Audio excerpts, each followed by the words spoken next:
시청자 여러분 안녕하십니까? JTB 아침 뉴스입니다. 전북에는 밤사이 군산 13.2, 장수 11, 익산 3.3, 전주 0.2mm의 비가 왔습니다. 지금도 곳곳에 비가 내리고 있으며 오전까지 5mm가량 더 온 뒤 그치겠습니다. 오늘 낮 최고 기온은 전주 27도 등 24도에서 27도로 어제와 비슷하겠습니다. 비가 그친 뒤 찬 공기가 유입돼 내일 아침 최저 기온은 11도에서 16도로 평년보다 3, 4도가량 낮아 쌀쌀하겠습니다. 전주기상지청은 당분간 구름이 많겠고 내일부터 일교차가 10도 이상 벌어지는 날이 이어질 것으로 내다봤습니다. 풀무원 계열사의 케이크를 급식으로 공급받은 학교에서 전국적으로 식중독 의심 증세가 나타나고 있습니다. 같은 케이크를 먹은 전북의 초중학교 8곳에서도 300명에 가까운 식중독 의심 환자들이 잇따르고 있습니다. 정원익 기자입니다. 익산의 한 중학교입니다. 지난 3일 학교 급식을 먹은 800여 명 가운데 54명이 설사와 복통 등 식중독 의심 증세로 병원 치료를 받고 있습니다. 토하는 애들도 몇 명 있고 그리고 설사도 많이 하고 그래서 보건실에 애들이 많았거든요. 약 먹고. 완주와 무주의 중학교 2곳을 비롯해 전주, 익산, 장수, 무주의 초등학교 5곳도 마찬가지입니다. 현재까지 이들 8개 초중학교에서 확인된 식중독 의심 환자는 모두 293명에 이릅니다. 환자들이 갈수록 크게 늘면서 학부모들은 걱정이 이만저만이 아닙니다. 주사 맞추고 수액도 맞는 애도 있고 내가 계속 설사하고 머리 아파하고 열나고 열이 안 떨어져요. 이들은 전국의 다른 학교들처럼 급식으로 풀무원 계열 식자재 납품업체가 공급한 초코 케이크를 먹은 것으로 확인됐습니다. 전북교육청은 이 업체의 제품을 사용하지 말 것을 각 학교에 긴급 지시했습니다. 문제가 된 학교는 급식 자체를 당분간 중단하고 단축 수업을 요청했습니다. 중식 제공이 안 되는 관계로 단축 수업은 불가피할 것 같습니다. 학생들은 이제 휴대용 음료를 지참할 수 있도록 하고 있고요. 또 이 케이크를 공급받은 전북의 나머지 12개 학교에서도 의심 환자가 더 있는지 조사하고 있습니다. JTB 뉴스 정원익입니다. 전북도의회 해외연수 과정에서 여행사 뒷돈을 받았다는 의혹과 관련해 송성환 도의회 의장이 어제 경찰에 출석해 조사를 받았습니다.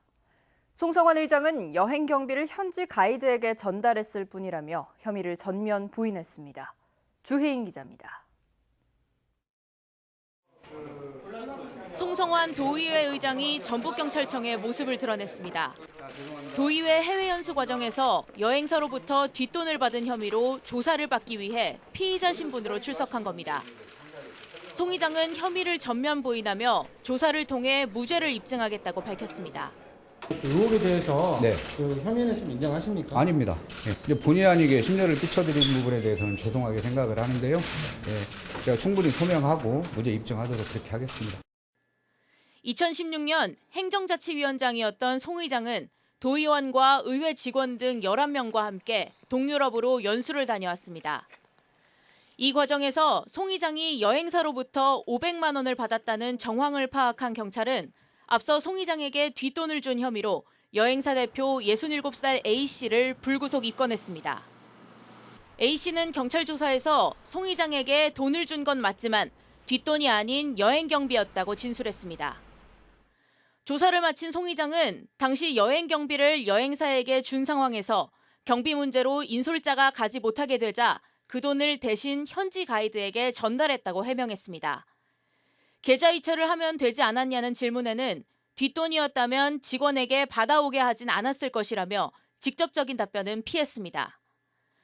경찰은 조만간 연수를 다녀온 도의원들도 소환해 조사할 계획입니다.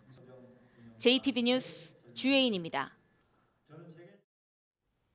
전라북도가 전시 컨벤션 센터 건립 지역으로 종합경기장이 최적지라는 연구 결과를 내놨습니다. 전라북도와 전주시는 적극 협의하겠다고 하지만 사업 추진이 쉽지만은 않아 보입니다. 권대성 기자입니다. 3년 전 전주 종합경기장에 전시 컨벤션 센터를 짓는 사업이 최종 무산됐습니다. 전주시는 국비 295억 원까지 반납했습니다. 그런데 다시 종합경기장이 대한방직 전주공장 등 5곳을 제치고 전시 컨벤션 센터 최적지로 꼽혔습니다. 전라북도가 전문 기관에 맡겨 분석한 결과로 구도심 상권과의 직접 효과에 도시 재생 효과도 기대할 수 있다는 겁니다. 수요도 고려를 해야 되고 그다음에 주변 시설과의 조화 이런 것도 고려를 해야 되기 때문에 그런 거에 좀 강점이 있었고 전라북도는 전주시와 긴밀히 협의하기로 했고 전주시는 부지가 어디이든 협의에 적극 임하겠다고 밝혔습니다. 하지만 양측은 쇼핑몰을 두고서는 입장차를 드러냈습니다. 전라북도 2004년도부터 꾸준히 이제 종합경기장을 전시 컨벤션, 호텔, 쇼핑 시설을 마겠다는 그런 그 정책적 일관된 의지를 가지고 좀 추진했기 때문에 그런 차원에서 좀 추진이 될 것 같고요. 아무튼 앞으로 도에서 그 컨벤션센터 부지에 대해서 협의가 들어오면 적극적으로 협조해서 추진해 나갈 계획입니다. 다만 그 복합 그 쇼핑몰 부분에 대해서는 반대하는 입장은 분명히 하겠습니다. 10년 넘게 제자리 걸음인 전시 컨벤션 센터 건립 사업은 여전히 낙관하기 어렵다는 지적입니다. 용역 결과를 공개한 전라북도는 구체적인 건립 시기를 제시하지 않았습니다. JTB 뉴스 권대성입니다. 사라지는 근현대 문화유산의 실태와 대안을 모색하는 연속기획. 오늘은 마지막 순서로 근현대 문화유산의 보존 방안을 살펴봤습니다. 하원호 기자가 보도합니다.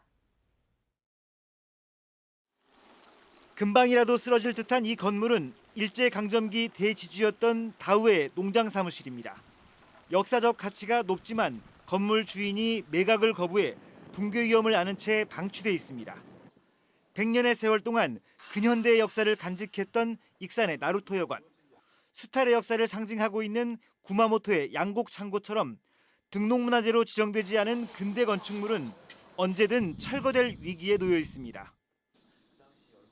단아한 모습의 한옥 한 채, 잘 가꿔진 정원이 눈길을 사로잡습니다. 시인 신석정 선생이 20년간 살았던 비사벌 초사입니다. 1974년 석정 선생이 타계한 직후 이 집을 매입한 김남용 씨가 원형 그대로를 지켜오고 있습니다. 이사 올 때 옮겨다 심은 나무가 지금 그대로 남아있는 거죠. 그래서 어찌 보면 석정 선생님의 유품이라고 말씀드릴 수 있습니다. 전주시는 지난해 비사벌 조사를 비롯해 일제강점기 요종으로 문을 열었던 행원 등 38곳을 전주 미래유산으로 지정했습니다. 문화재처럼 보존을 강제할 수는 없지만 함부로 철거하거나 훼손하는 것을 막자는 취지입니다. 문화유산 중에서 시민들의 기억과 감성이 담겨있는 미래 세대에게 전달할 만한 그런 가치가 있는 것들을 보호하기 위해서. 하지만 도내에서 이런 미래유산 제도를 도입한 자치단체는 전주시가 유일합니다. 근대 문화재도 지금 현재 고대 문화재처럼 시간이 흐르면 이 소중한 문화재가 되기 때문에 지금부터 체계적으로 보존하고 관리를 해서 그 가치를 떨어뜨리지 말자는 것이죠. 우리 주변에 남아있는 옛 건물들이 더 이상 사라지기 전에 근현대 문화유산에 대한 전수조사와 함께 실질적인 보호 대책을 서둘러 마련해야 합니다. JTB 뉴스 하원호입니다. 다음 주부터 대입 수시 모집이 시작됩니다. 9월 모의평가가 끝난 일선학교에서는 본격적인 진학 상담이 이루어지고 있는데요. 도내 대학들은 신입생의 90% 가까이를 수시 모집으로 선발합니다. 조창현 기자입니다. 마지막 수능 모의평가가 끝나자마자 일선 고등학교에서는 가채점 결과를 토대로 수시 진학 상담이 이루어지고 있습니다. 내신 등급과 자기소개서를 바탕으로 지원대학의 합격성과 전형 요강을 꼼꼼히 따져 마지막 지원 전략을 세우고 있습니다. 의예과에 지원을 하기 때문에 합격의 보장을 할 수 없어서 종합, 교과, 논술 전형 이렇게 여러 군데에 지원을 함으로써 합격의 가능성을 최대한 확보를 하려고 했습니다. 생기부에 내가 진정으로 관심 있어 하는 분야가 나오잖아요. 그래서 모두 다 종합 전형으로 지원을 했고 평소에 관심이 있던 언어 계열로 지원을 하는 전략을 짰습니다. 수도권 대학과 거점 국립대학의 경우 수능 최저학력 기준이 존재하는 만큼 자신의 실력을 정확히 파악하고 각 대학의 전형에 맞게 준비해야 합니다. 9월 모의평가 가채점 결과를 가지고 있으니까 학생들은 그거에 의한 최저학력 기준을 꼼꼼히 따져서 수시 모집 6개 대학 지원 전략을 짜는 게 옳은 것이라고 생각합니다. 도교육청에 마련된 수시 진학 상담실에서도 일선 고교 진학교사들이 수험생들과 1대1 상담을 통해 지원 대학과 전형 요강을 꼼꼼히 살펴줍니다. 올해도 대학 입시의 중심은 수시 모집으로 전국적으로 76%의 신입생을 수시로 선발합니다. 도내 대학의 수시 선발 비율은 전북대가 64%, 나머지 대학은 90%에 육박합니다.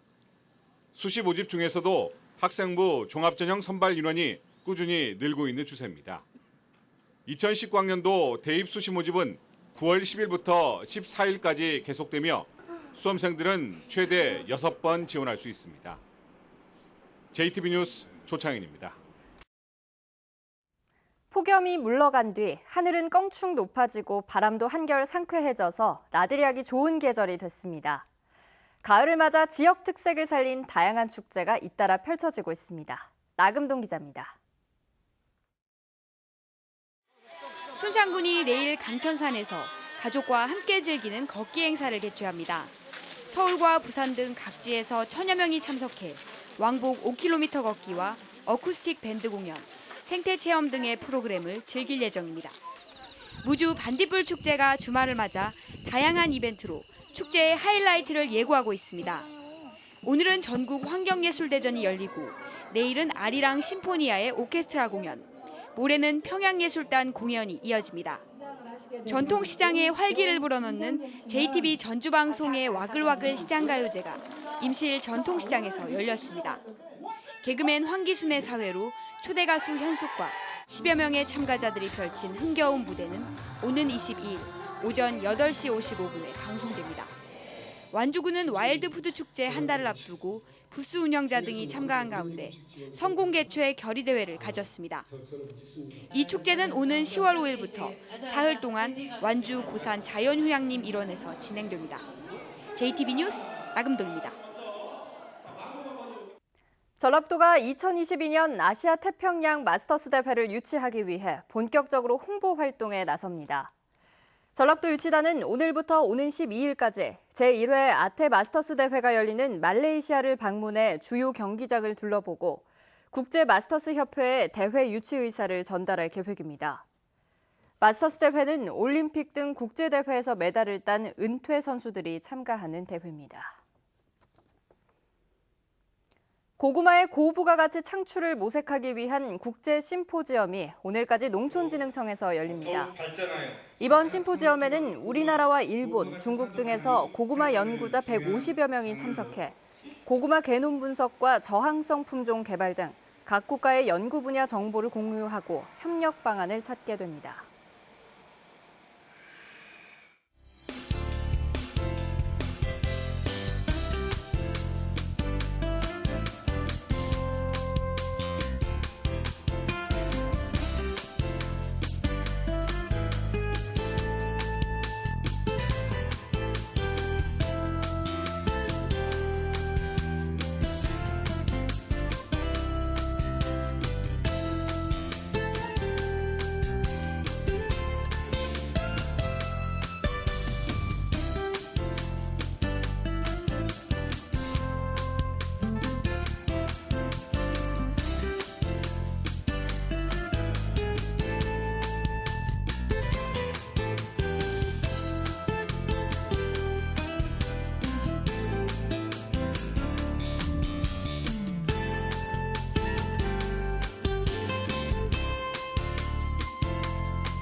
JTB 아침 뉴스를 마칩니다. 함께해 주신 여러분 고맙습니다.